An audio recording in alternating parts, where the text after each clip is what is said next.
Today's guest was born and bred in America. She grew up in California and she converted to Islam in 1994. She's the executive director of the Usuli Institute. Today we have Grace Song. Hello, Grace. Hello, assalamu alaikum. Wa alaikum salam wa rahmatullah. Peace be upon you too. Thank you. It's wonderful to be with you. Yeah, thanks for coming on the show. Now, the audience that we have here on the show, the listeners, are people that are interested in becoming Muslim, or they are, maybe in their first year of Islam and they're still learning about Islam. So we brought you onto the show because, I think you've got a lot of experience with converts and you are yourself a convert. So Grace, can you tell us a little bit about yourself? Sure, absolutely. So I converted March 1st, 1994. So I just celebrated my 26th anniversary as a Muslim, alhamdulillah. And I'm so grateful. I really believe that it was the greatest gift that God gave me. And for a lot of reasons. I actually, just to give you a little bit of my background, my parents were Taiwanese immigrants. They came over to the US in the late 60s, right before I was born. And they came as, typical immigrants looking for a better life and, pursuing the American dream. My parents, they were both highly educated, but they came here and they pretty much had to start from scratch and work their way up. And, they had the dream of, pretty much becoming, I guess like, white suburban, up and coming, people that settled into a very nice material life that, could afford a nice home and, make sure that their kids got a good education and go to college and all of that kind of thing. So I was, raised in Palo Alto, California, which is sort of now the home of like Facebook and Silicon Valley and, very upper middle class, upbringing. And it's actually, much more posh now than it was when I was growing up. But I was really, very much raised on the notion of trying to achieve kind of like the white, material life. So I was very much taught that, the more success you have, your success is sort of defined, based on how much, wealth you have, your degrees, your job, who you marry and that kind of thing. And, and to an extent, it was really, my parents, like my mom was sort of, anti-Chinese culture.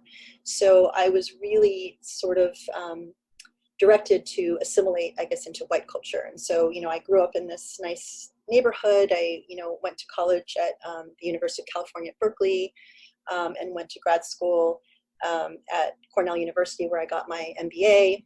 And, very much followed the typical, like, you should join a sorority when you get to college, you should, party with your friends. It's kind of like what if you're from America, it's sort of what you imagine, your typical, white upbringing is.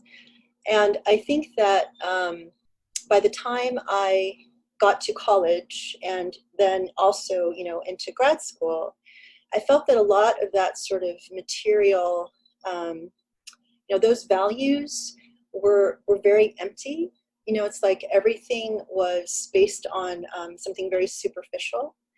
And the older that I got and the more sort of bad decisions that I made based on that value system, the more I felt like I was really searching for something more substantial and something more meaningful. And I had always believed in God from the time I was a child.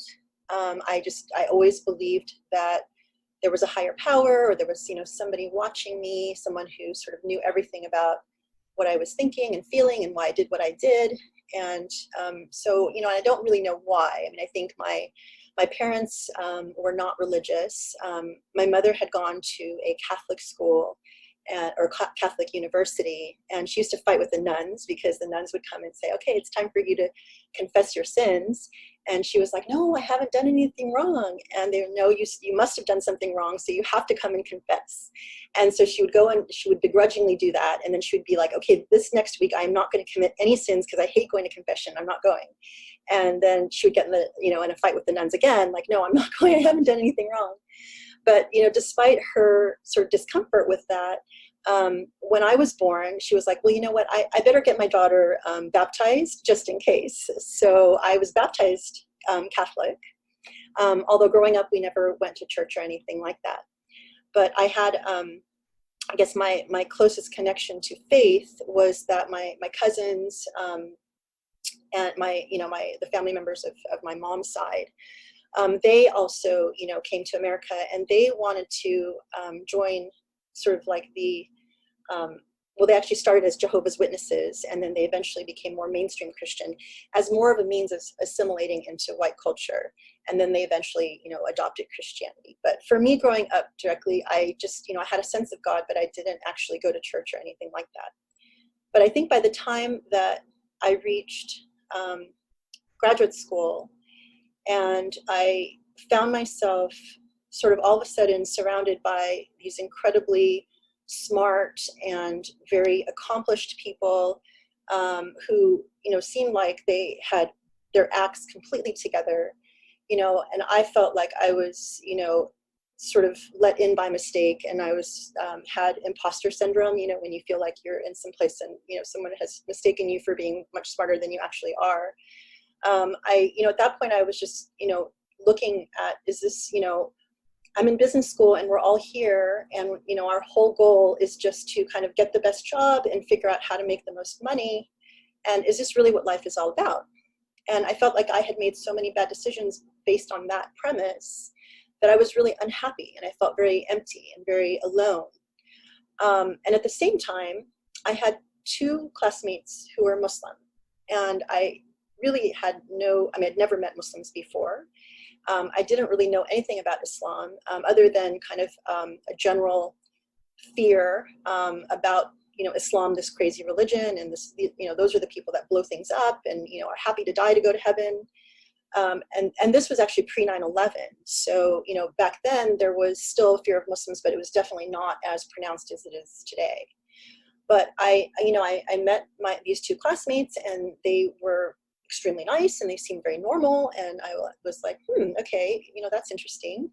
And one of them actually prayed 5 times a day, and and this person to me was very like kind, and actually did something really nice with one of my classmates early on.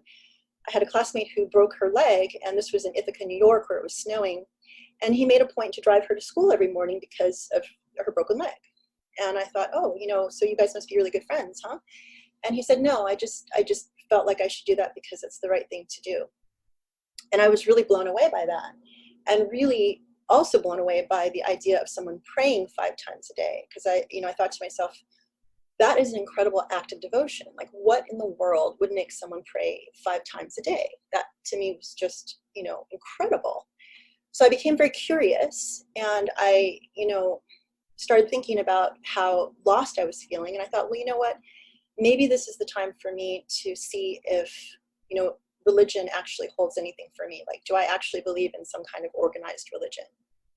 So, I sort of started out, I knew I believed in one God, so I was like, okay, so I think that means that I'm, either Jewish or Christian or Muslim. And I was pretty sure I wasn't Jewish because I wasn't born Jewish, and I didn't get the sense that I wasn't born a chosen person, and I didn't get the sense that the Jews were really excited about people converting into their faith. So then I thought, okay, and also I believed that Christianity and Islam were religions. So I felt that I needed to also look into Christianity and Islam. And most of my family was Christian, but I had a huge problem with the idea of Trinity because it just didn't make fundamental sense to me. The whole idea of God, Father, Father, Son, Holy Ghost, and 3 being one. And I'm a very logical person, so that was something that just didn't sit right with me. And then I thought, okay, well, I guess that leaves Islam. So I was curious enough to go to the library and check out a book.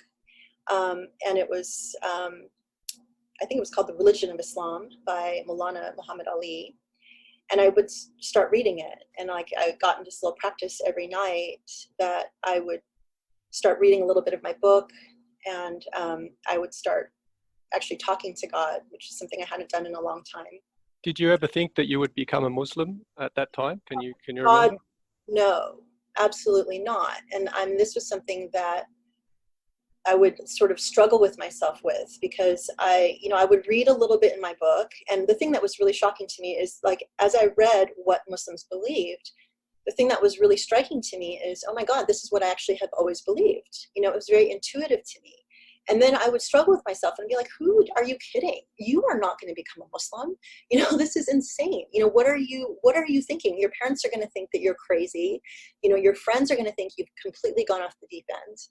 But then I would continue, it was like one of those things where it's like you read a little bit and you sort of get excited because you recognize something. And I think that was the thing that was the most striking, is just that it was very intuitive. And as I read about, okay, Islam is, what you would read about any other faith, about being a good person, about being kind, about believing in one God. And it answered the question for me about the Trinity, which is that, no, we believe that Jesus is a prophet of God, not part of God, and that, Jesus is like the Son of God, as we are all sort of sons and daughters of God. And then, that there were things also that were very meaningful to me, which is like, there's no such thing as original sin, that, if you're a baby, you haven't committed any sin, and that you will be held accountable only for your sins. So it's a very, fair and just idea. So it's not like, okay, if somebody is, somebody dies for your sins, it's like, no, you are responsible for what you do as an individual, and God will hold you to, the decisions that you make. And that to me is very fair and very straightforward. And so there were so many things like this that I read, and I was like, well, yes, that makes perfect sense. And that is what I've always believed. So, on the one hand, then that would sort of pull me in. And that was so intriguing that it's like, even if I was, hit with the wall of, okay, you're insane. Why do you think you're going to be Muslim? That's just not you. I was intrigued enough that I would keep coming back, and I would keep reading more and keep thinking about it. And at the same time. So the thing that really interests me, and that point of time where you sort of decide, yes, well, I'm going to actually try to discover something about Islam. Can you tell me about that time, that transition where you thought, maybe I should start doing something, and then you went to the library, can you try and put your finger on it, like the emotions you were going through? Absolutely. I mean, I think that for me, I reached a point where I felt, like I said, very empty. I felt like I didn't know who I was. I felt like I was trying to put on a facade. Like I wanted to appear that I was, very together and I knew what I was doing. And, on paper, I looked amazing. I had great grades. I had, great job. So it's like all of the superficialities were fine. But in terms of how I felt about myself, I felt like, one, I didn't really know who I was. I didn't know who I stood for. I felt very empty. And I felt like a longing, right? And I think this is something that I've heard from a lot of people who are searching. I mean, I think so many people are searching for something that they can't quite even articulate, but something like, they're just missing something in their life that gives them substance or an anchor or, comfort or peace. It's like when I was in that state, I was very anxious all of the time. If something you believe in, or that you, that you stand for, then you're kind of like floating in the wind. And I felt like that was really how I felt. And when I looked at how other people around me appeared, like they felt more authentic to me. Like they felt like they seemed like they knew, who they were. Now that might not be true. It might just be that I was, I was just like assuming that that's how it was, but maybe that's just how they appeared. They might have been just as lost as me, but that's how I felt. And so I felt like I needed to search for something. Yeah. And did you try any other religions, or did you go straight to Islam from Christianity? I think because I knew very clearly that I believed in one God, that it made it very easy for me. It's like, okay, I know it's got to be a monotheistic faith. So it's either going to be, Judaism or Christianity or Islam. And it was very easy for me to rule out Judaism and Christianity.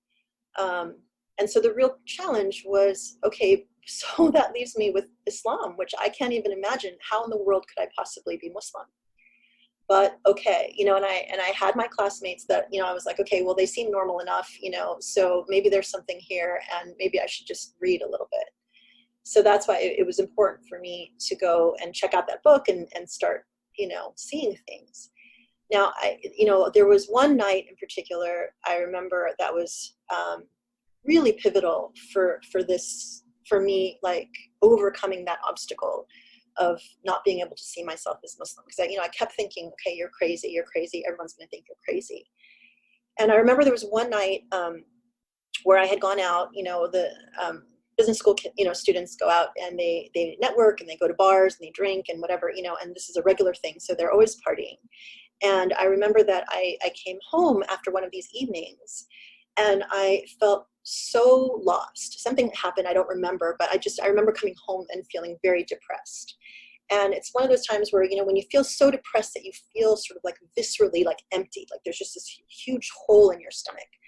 And it's like there's nothing that you can do to make that depression go away. And usually people just want to crawl into bed and sleep, or maybe drink or eat ice cream or whatever. It's like nothing you can do can make it go away.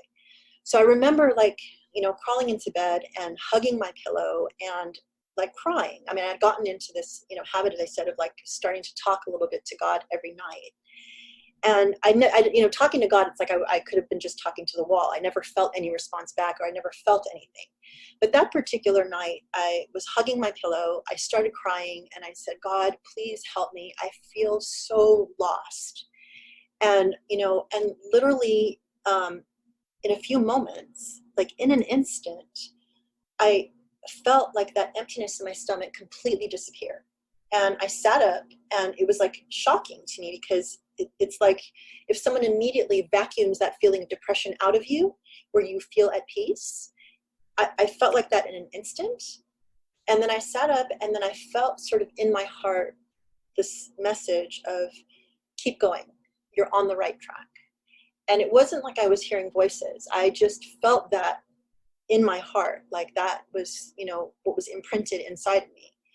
And it was a very personal message, because the idea of keep going, you're on the right track, said to me, you're not insane, and that you could be a Muslim, and that, you are doing something, and I'm listening. So it was the first time that I felt that from talking to God, and I've been doing this for, 6 months, or I don't remember, it was several months where I was doing the reading and talking to God and kind of, trying to find my way. I felt this feeling like, okay, God telling me, you've got my attention now. I'm listening, and let's see what you'll do. So it wasn't like okay, welcome back, my child. I'm happy to receive you. And, like kind of, I can imagine like the Christians would be like, oh, hallelujah. Okay, you're one of us now. Let's convert you. It wasn't like that at all. It was like, all right, I'm paying attention. You got my attention. Now let's see what you're going to do with it.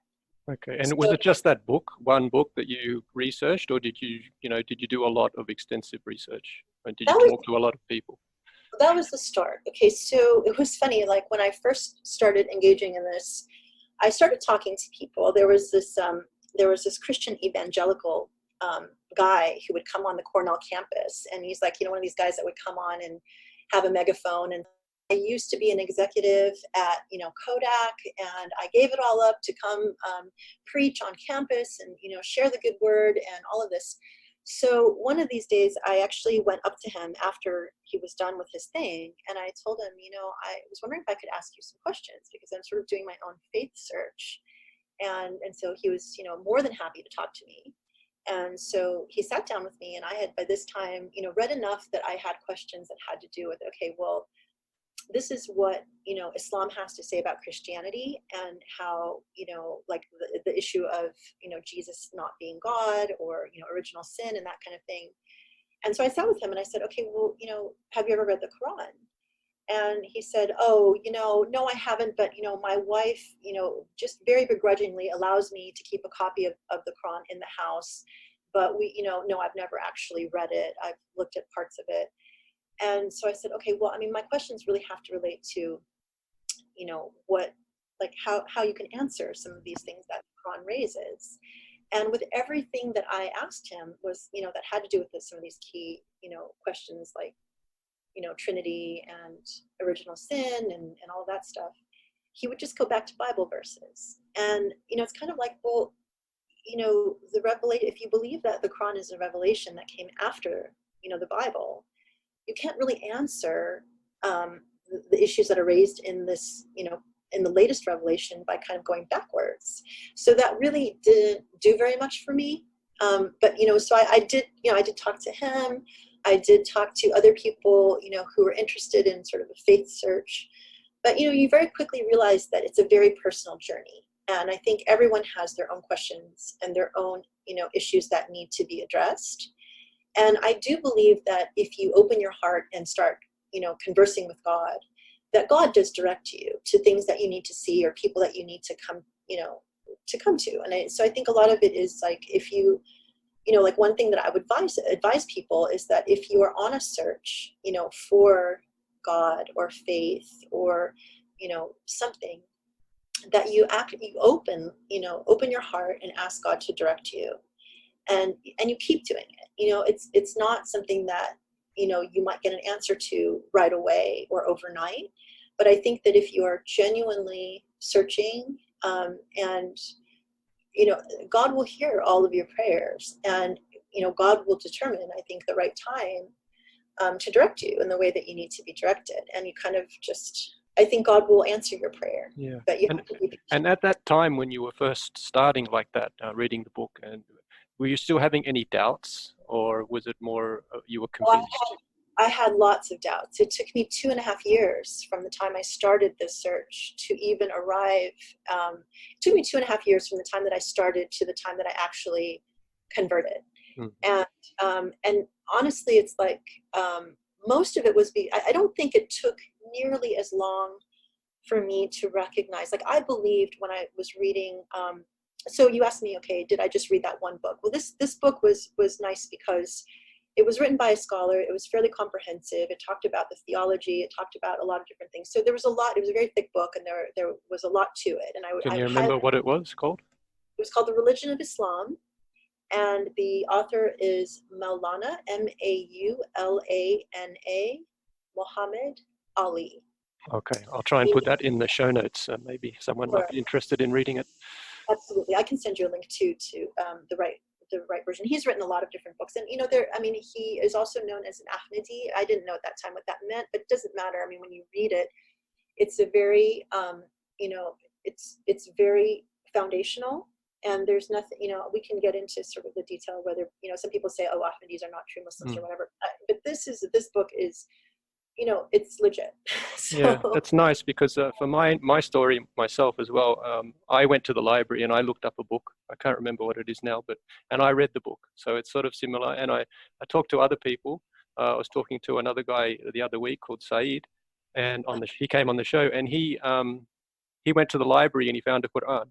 So then, there's just something about the library. So anyone out there, if you're getting pulled toward the library, it's probably a good thing. Yeah, okay. Absolutely. And, like for me, when I converted, I had never stepped foot in a mosque, and I, knew very few Muslims. I mean, like I said, now the two classmates that I had, now looking back, I mean, to me, from where I was at the time, they were like, they might as well have been saints, because, from where I was coming, I'm like, well, I'm not even religious, And now when I look back and I understand, okay, one of them, was practicing, pray 5 times a day, and fast. The other one didn't. And so, it's like now I have more of a nuanced understanding of where they were at the time. But, for me to get to the point where I was actually able to convert, it was really, what people call a book conversion. And it's amazing, because it's like, actually, I'm grateful I was able to arrive at the point where I was ready to convert, kind of just me and books and talking to God, and, and thinking, reflecting upon things in life. And I, sometimes I wonder if there are a lot of people who have different ways of coming in. Everyone has a different path, but I think that if I had come in through, going to the mosque, I might not have become Muslim, because there are a lot of, issues at the mosque that I think would have been a turnoff for me. Yeah. So this, like, it did, but I think that the vast majority of that 2.5 year period was overcoming the preconceived notions that I had about Muslims, because from everything that you hear, and like I said, it's much harder today, because back then things were not nearly as Islamophobic. But back then it was still like, okay, these are the crazy people. These are the people that oppress their women. These are the people who like to blow up buildings. They're the ones that like to be killed, taking a plane down because they think that they're going to be rewarded in heaven with, a bunch of virgins. So, already you have in your, even if you're just a passive listener to the news and you're not really even paying attention to Islam, there's enough to make you fearful. And there was enough for me that I had to spend at least, that, 2.5 years overcoming those stereotypes that had been drilled into me. And it really was only overcome through knowledge and, realizing that, okay, now, this is actually not what the theology calls for. That's not what Islam actually is. There are other political, considerations as to why, the world Muslims appear a particular way in the media and in the world, and so you kind of have to deconstruct a lot of that to get beyond it. And you have to invest the time. And I think that, if you're genuinely, interested in pursuing this path, and you open your heart to God, I do believe that God will direct you to the things that you need to, to see and read and learn to overcome. And, like the Quran, for example, I bought a book that sort of took, I was a horrible history student. So, there are a lot of parts in the Quran that talk about, historical events.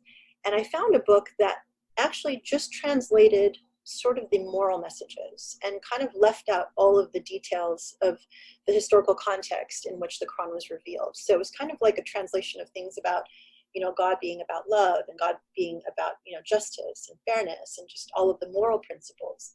And those were the things that really appealed to me, because I think that at that time, what I was searching for was substantive meaning when it came to things like values, and how to live your life and how to be a good person. And what does it mean to be a just person, and the other thing that was very striking, actually, I grew up also with, I think in America, because it's largely a Christian country, you grow up with the notion of religion and God being all about, God is love, you can do anything you want. And as long as you come to Jesus and you accept Jesus, you're fine, which is kind of like a free pass to do anything you want, good or bad. And God will just ultimately, forgive you and, and accept you. And you can be a serial killer. And as long as you accept Jesus, you're fine, you're good, And the thing that was very striking to me too, is as I was learning, God is angry at those, God all of a sudden had more personality. God could be sort of a figure of, where there was consequence and there was accountability. And so it was a little bit of a transition to be like, oh, God can be also not just all accepting for, whatever sin you want to commit, but that you need to have some, concern about your accountability. And, so it was an adjustment, and to say that is part of actually why I think that this message felt right to me, because it felt more fair, that you cannot just hold a saint and a serial killer in the same light, that there is a difference between, because the Quran talks a lot about there's a difference between people who are good and who are the opposite of good, and that you have to reflect on this difference. And those who are, using their intellect will understand that there are, distinctions between types of people and the things that they do. And do you think the original Christianity had the same message? Well, okay, well, I think original Christianity is sort of a, it's not a sufficiently nuanced thing, because there's a lot of different kinds of Christianity. And I think that there isn't one agreement as to what type of Christianity, because, there are different people. I mean, it's like if you, there are different versions of Christianity. So it's, I think, to say that, original Christianity, that's disputable. So, but I think if what you mean is sort of the mainstream idea. No, I meant Christianity at the time of Prophet Jesus, peace be upon him. Well, I think that, I mean, what we know as Muslims is that Jesus came as a prophet of God. And I think that for scholars, I know we've done some work with, we've covered a lot of this at the Educational Institute where we hold a lot of classes. is that, scholars that go through the text of the Bible can do very detailed analyses of, like things that Jesus was said to have said. And there are so many reports of him saying, the Father sent me, I came, the things that he says clearly makes it appear that he is a prophet of God and he is not God himself. And, that a lot of the translations that have been done over the years too have, pointed to the fact that, people were very loose in some of these translations. And so they made it appear like Jesus is saying, I am God. But no, so to answer your question, I think that at the time of the prophet Jesus, that he was sent as a prophet. And, it's the same message that has come really through all of the prophets. So that's the other thing that I think maybe people... And this common sort of idea that, all you have to do is believe in Jesus and everything will be fine, you'll be saved. That was not something that they would have done at the time or thought or believed at the time. No, I think that most of the writings most of the Gospels of the Bible were written long after Jesus had died.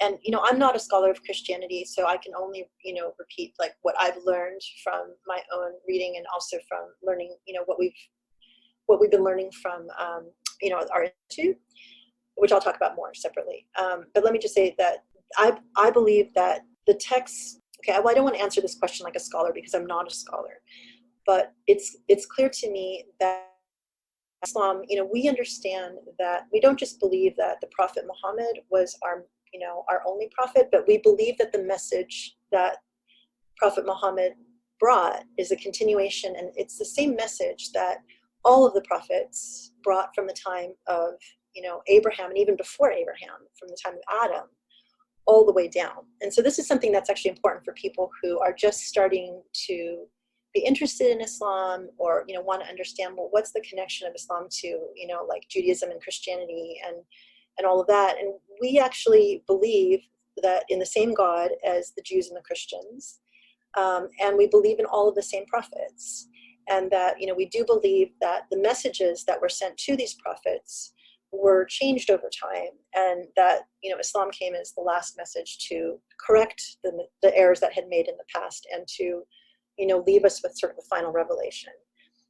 So there's a lot of we can get into the technical details of that, but I think the thing that's sort of the beautiful thing to understand is that all of us are connected to the same God, and it really has been the same fundamental message throughout time. And so I think that, Islam definitely came very clearly to correct the idea that, there is no Trinity, that Jesus is not, a part of God, like a third of God or something like that, but that Jesus was very clearly a prophet of God, and that the message that he brought was very much like, believe in God. So anyway, I think, back to my point about, my first year as, when I look back on the early days of like when I was really interested in, in becoming Muslim. I mean, really what was driving me was I want to understand like, what is the meaning of life? What is my purpose? Why am I here? And what's going to happen to me after I die? And it's kind of all these big questions that I think that, everyone at some point in their life, eventually, hopefully, will come to. I think if you're sort of a thinking, reflecting, person and, want and trying to determine, like your place, I think that, people come to that. And a lot of times it happens, through crisis, when something happens in your life that causes, pain or loss, someone close to you dies, or, you've gone through some kind of trauma. I think, those are some opportunities where you kind of look on your life and you say, okay, is this all there is? Isn't there more? Isn't there something that, I'm supposed to figure out or do while I'm here? And those are the moments that I think are an opportunity to think about, God or religion or start searching. And that's what it was for me. I just felt like life had reached a point where I didn't know the meaning of life, and I wanted to find out what that was for me. And so when I started on this path, looking back, I felt like when I truly opened my heart, and asked God to, please help me because I felt so lost, I felt like God answered those prayers. And Yeah. it took time, and it was not something fast. It was definitely, Yeah. Yeah. You said it took 2.5 years. So yeah, can you tell us about, that time when you finally decided that Islam was right for you? How can you tell us more about how you were feeling at the time and your emotions and how it sure. was? Well, so like I said, I was at business school, and the good thing is that I was sort of clear across the country from my parents. I was an only child, and so my parents definitely had a lot of hopes and dreams in me, and so I think that was part of my fear too, because I knew my mom in particular, who I was very close to, would not be very happy about the idea of me becoming Muslim, and that's really an understatement. So when she started figuring out that I was sort of interested in Islam, she started sending me, like, all of these really nasty articles about, female genital mutilation and women who are oppressed. And it was kind of like her way of saying, no, this is not what you should be doing. But thank God I was, so I was in New York and she was in California. And so I was free to kind of study and do what I wanted to do. And so it was slow going. I mean, it's like there are things that you feel uncomfortable about, and then you do a little bit more research, you do a little bit more thinking about things. And I remember, like I was very curious to know what it felt like to pray, because you see these images of people putting their heads on the floor, and bowing down. So I remember there was one day when I, wanted to try that in my apartment. So I did that, and felt very strange. But at the same time, it felt, sort of exciting and interesting. So it's kind of like, slow going. It's like climbing a mountain. You take a few steps up and you stop and you rest and you keep going. I think that it didn't take long for me to recognize that what I was reading about Islam was genuinely beautiful and genuinely like divine. It felt divine to me. But then I would be like, okay, yeah, but what about all this other stuff that I know about Muslims? What's the catch? This sounds so good, but okay, there must be something else to this. And I think that 2.5 years in, I was just kind of like cruising along, thinking like, okay, I believe that Islam is right. I believe it's the truth. I believe that it is from God. But I'm fine. Just I mean, there was nothing that kind of was pushing me to convert, because it was just like, okay, I believe it. And so the funny thing is, so then by this time I had graduated from business school. I had moved to Princeton, New Jersey. I was working, as I said, and I decided that I wanted to take an adult school class in Islam. And I already knew a lot about Islam, but it was really just to meet other people. And so I was working like really long days. So I was, working like, 15-hour, 16-hour days. And then I would go to this class once a week. So the first night that I went to this adult school class, I met up with my teacher, and I told him, I'm really interested in Islam. I've been studying about it for a couple of years. And I was just wondering, I'm new to the area. And I was just wondering if you knew of, Muslims that I could meet, or, if there's a community. And so the teacher at the time was sort of, he was this very nice, I think elderly Arab man. And he was really shocked to see this, Asian woman that came up and said, I'm interested in Islam. So he said, okay, well, next week I'm going to invite, a friend to come meet you. And so sure enough, by the next week when I came, he brought his friend. He said, oh, this young man, he likes to speak with people who are interested in Islam. And so he met me after class and said, so I understand you're interested. Can I ask you a few questions? So I said, sure. So he said, well, do you believe in one God? And I said, yes, I do. And he said, do you believe in, do you believe that in the angels and all of the books of God and, the prophets of God? And I said, yes, I do. And he said, and do you believe, and you asked me a number of other questions. Then he said, and do you believe that the Prophet Muhammad was the last prophet of God? And I said, yeah, actually I do. And he said, well, congratulations, you're a Muslim. And it's Ramadan. The month of Ramadan is the month of fasting. So tomorrow you should start fasting. And, and that was it. That was my conversion to Islam. I had gone, I was not intending to convert. I was not, like, I had no, I hadn't thought really much about it. But when he said that to me, my reaction wasn't like, whoa, whoa, whoa, whoa, whoa. I'm not, I don't want to convert or anything like that. I actually felt like, oh my God, I'm so excited. This is like God sent this person to kind of give me that last kick I needed to, have me take my Shahada. And then he said, okay, and, so here's what you should do. You should start fasting. And he told me how to fast. And then he said, and then, on Friday, we'll have you come to the mosque and then you can say your Shahada, in front of the congregation, which makes it more official. But so that was really it. I had no intention of converting, but I think that I had reached a point in my heart where it was, it was set in my heart that yes, this is true. I believe in Islam. And I think, God knew that. And so circumstances where God sent me to kind of help me take that last step. Yeah. And had you been going to the mosque much before that, like attending classes and Not interacting really. with Muslims? Not really. No, I really don't think that I did. I think I might have gone once to go to the bookstore and maybe buy a book or something like that. But no, before I converted, I had never, no, actually, no, I never stepped foot in a mosque before. So I think it was like right after that I went for the first time. Right. Yeah. And so the few months or weeks, months before you accepted Islam, did you actually feel like you were already a Muslim then? No, I don't think that I don't think that it was that clear to me. If somebody had asked me, I think I would have answered by saying, well, I believe in one God, and I believe that I do believe that if somebody asked me like, do you believe Islam is the truth? I would have said yes. But then if they had asked me, well, does that mean you're Muslim? Then I don't think I would have said yes. I think I would have just said, well, I don't know. I mean, I haven't converted or anything like that, but I do believe that it is the truth. I think that's where I was. Yeah. So you mentioned that you were talking about Islam being the truth. How long did it actually take you to come to that conclusion after you started reading this book?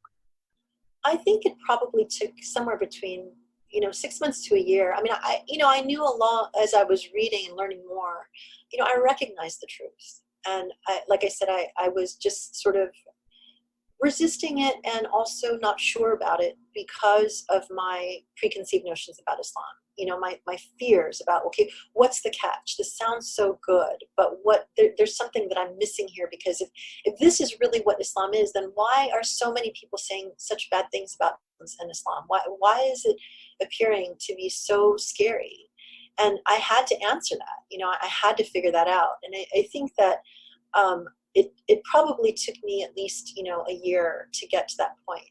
But I know that I was already considering what it would be like to be Muslim. I mean, so I remember when I was going back home after being at business school, going back for Thanksgiving.